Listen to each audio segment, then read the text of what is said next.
सरकार मुझे लगता है कि इसके लिए पूरी तरीके से जिम्मेदार है और सरकार को सोनम वांगचुक के साथ बातचीत करनी चाहिए, उनके जो मुद्दे हैं उसको डिस्कस करना चाहिए था।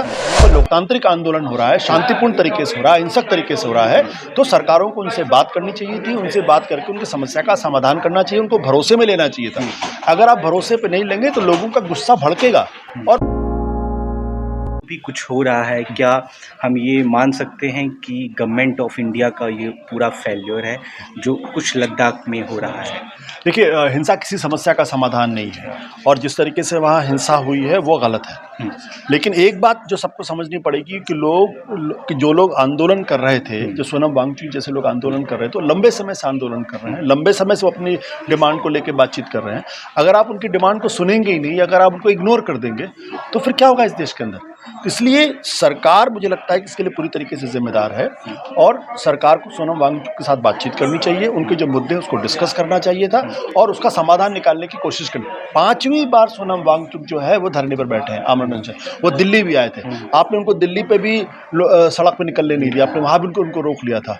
तो मुझे लगता है कि जैसे कि किसान आंदोलन के साथ किया गया, बेचारे 125 साल तक बैठे रहे, जाड़े गर्मी बरसात में बैठे रहे, शाहीन बाग की महिलाएं बैठी रहीं, आप उनसे बातचीत ही नहीं करते। तो ये तरीका ठीक नहीं है।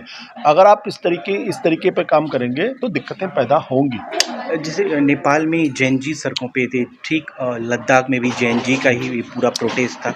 काफ़ी जगह राज्यों में जैनजी खुलकर आ रहे हैं। लग रहा है कि धीरे धीरे जैसे नेपाल जैसा रूप लेगा, क्योंकि देखिए एक बात समझिए कि भारत नेपाल नहीं है, भारत श्रीलंका नहीं है, भारत बांग्लादेश नहीं है। बहुत छोटे देश है ना। भारत बहुत बड़ा देश है, 140 करोड़ लोगों का देश है। भारत का लोकतंत्र बहुत मजबूत है, यहाँ की जड़ें लोकतंत्र की बहुत मजबूत है। इसलिए जो लोग ये कह रहे हैं कि जैनजी के आंदोलन की वजह से वहाँ जैसी स्थिति नेपाल में पैदा हुई वैसी भारत में पैदा, मैं वैसी स्थिति को नहीं मानता हूँ।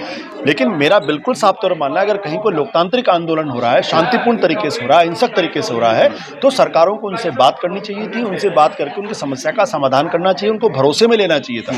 अगर आप भरोसे पे नहीं लेंगे तो लोगों का गुस्सा भड़केगा और फिर उससे नुकसान होता है। लेकिन ये कहना कि चूंकि नेपाल में हो गया इसलिए भारत में होगा, मैं इस बात से सहमत नहीं। राहुल गांधी ने एक एक्स पे पोस्ट जैसे किया कि वोट चोरी हो रहा है, कॉन्स्टिट्यूशन को बचाना होगा, बेरोजगारी जो देश में हो रहा है उसका विरोध करने के लिए जैनजी को सड़कों पे आना चाहिए। क्या उसका ही परिणाम तो नहीं हम देख रहे हैं कि कहने के बाद जैनजी शब्द अभी जो है वो फैशन में आ गया है।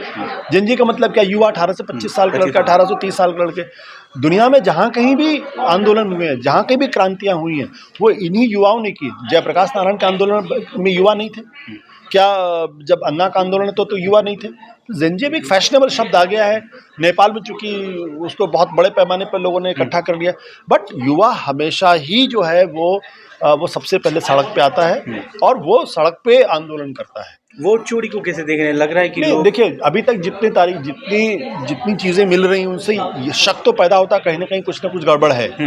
लेकिन हम लोग पत्रकार हैं, इसलिए हम ये नहीं कहेंगे कि वोट चोरी हो रही है। लेकिन अगर चुनाव आयोग जांच नहीं कराएगा तो ये शक और पुख्ता होगा और लोगों को और संदेह पैदा होगा, कुछ ना कुछ कहीं ना कहीं गड़बड़ किया जाएगा। जो वोट डिलीटेशन का जो मामला था, चुनाव आयोग ने मान लिया है। क्या राहुल गांधी की जो आरोप था नहीं, देखिए उन्होंने ये नहीं माना कि डिलीट, उन्होंने कहा कि डिलीट करने की कोशिश की गई है।